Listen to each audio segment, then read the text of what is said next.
Waalaikumsalam warahmatullahi wabarakatuh. Ustaz, bagaimana hukumnya apabila menikah tanpa wali dari ayah kandungnya karena ayahnya sudah meninggalkan dia sejak kecil tapi masih ada sampai sekarang, cuman tidak mau untuk menjadi wali, apakah diperbolehkan dengan wali hakim? Tapi boleh, iya. Dan fungsinya bukan cuma saat menikahkan, tapi sampai memberikan solusi kalau ada persoalan di rumah tangga. Dalilnya untuk perempuan ini ada di Quran surah kedua ayat 221, posisi paling kanan sebelah atas. Kemudian kalau ada persoalan, wali bertindak di Quran surah keempat An-Nisa ayat 35, posisi paling kiri di pertengahan. Saya bacakan ayatnya. Wala tankihul musyrikati hatta yu'minna.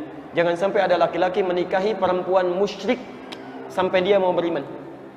Wala amatun mu'minatun khairun min musyrikatin walau a'jabatkum. Lebih baik Anda menikahi seorang perempuan muslimah yang wajahnya biasa-biasa tapi beriman dibandingkan perempuan cantik yang memukau tapi musyrik. Antum pilih mana? Menikah dengan perempuan musyrik tapi cantik atau perempuan beriman tapi wajahnya biasa saja? Pilih mana? Lebih baik yang cantik beriman gitu kan? Kalau pilihan seperti tadi. Tapi kalau pilihan seperti Quran sampaikan, nggak ada pilihan kecuali yang beriman. Nah, cuma persoalannya kalau perempuan dia nggak bisa milih. Maksud nggak bisa milih ini, dia nggak bisa menikah dengan sendirinya. Mesti ada yang menikahkan supaya bisa melindungi dia dalam kehidupannya.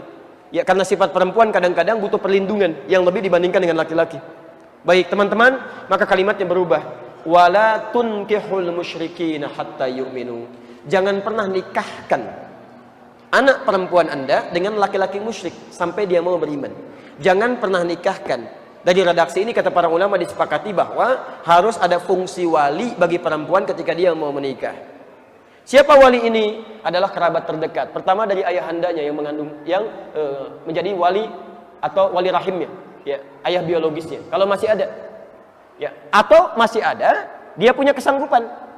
Tapi kalau sifat kesanggupannya istita'ah hilang dari dirinya, misal ayahnya masih ada, tapi nggak sanggup untuk menikahkan karena saking harunya misalnya. Sampai mengucapkan kalimat ijab dan qabul misal, ya, bisa jadi keliru. Ya, misal bapaknya Rahmat yang akan dinikahkan Asep misalnya kan, saking kelirunya, ya. Ananda Asep, bapak nikahkan Ananda dengan anak Asep, ada Rahmat gitu kan. Siti anaknya Rahmat, keluar lagi saking harunya misalnya bisa keliru atau tidak baik dalam ungkapannya, maka dia boleh mewakilkan kepada wali yang lainnya. Siapa wali yang lainnya? Bisa kerabat terdekat yang lain, bisa paman, bisa kakak laki-laki yang kandung, atau wali hakim yang bisa dijadikan sebagai bagian dari, ya, pembantu untuk bisa menikahkannya. Bisa misalnya, mohon maaf, ya, guru daripada ayah, ya. Bisa misalnya, mohon maaf, dari wali hakim petugas tertentu, itu sah, boleh dilakukan, ya. Nah, ini kasusnya yang seperti ini, itu boleh. Jadi kalau sifatnya sudah masuk kepada waktu pernikahannya, kemudian ayahnya merasa tidak mau, ada tanggung jawab dari sejak kecilnya, sudah meninggalkannya, dan ayahnya berdosa dengan itu, sepanjang dia tidak mau bertobat kepada Allah Subhanahu Wa Taala. Saya berdoa kepada Allah supaya ayahnya dilembutkan hatinya, mau kembali kepada ketentuan Allah, dan bisa merajut kebaikan-kebaikan dalam keluarga yang tadi. Jadi hukumnya boleh, silahkan ambil wali yang lain sebagai wali hakim, dan dia tolong pilih wali hakim yang baik, yang bisa memberikan dukungan-dukungan dan saran-saran kebaikan dalam hidup. Teman-teman yang ikhwan, mohon ingat kata-kata ini ya. Wali itu tugasnya bukan hanya menikahkan, tapi menjadi tempat untuk berkonsultasi ketika ada persoalan rumah tangga didapati. Bahkan ketika ada suasana yang luar biasa kerasnya sampai dimungkinkan terjadi perceraian, maka wali ini yang dijadikan rujukan untuk konsultasi.